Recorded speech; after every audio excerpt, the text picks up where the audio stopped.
உங்களுக்கு ஒரு விஷயம் தெரியுமா? வானத்துக்கே ராஜாவா இருக்கிற கழுகை எதிர்த்து தாக்குற தைரியம் ஒரே ஒரு பறவைக்கு மட்டும்தான் உண்டு. அதுதான் காகம்.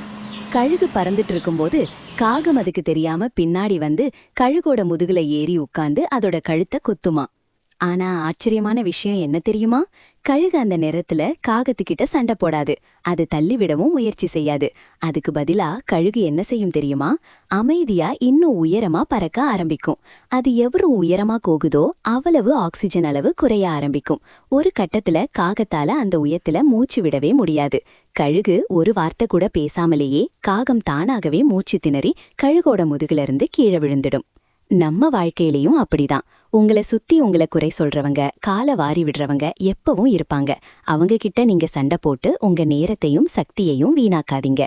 கழுகு மாதிரி உங்க இலக்க நோக்கி இன்னும் உயரமா வளர ஆரம்பிங்க. நீங்க வளர்ற அந்த உயரத்துல அவங்களால உங்களை பின்தொடர முடியாது. அவங்க தானாகவே உங்க வாழ்க்கையை விட்டு மறைஞ்சிடுவாங்க. உங்க உயரம்தான் அவங்களுக்கான பதில்.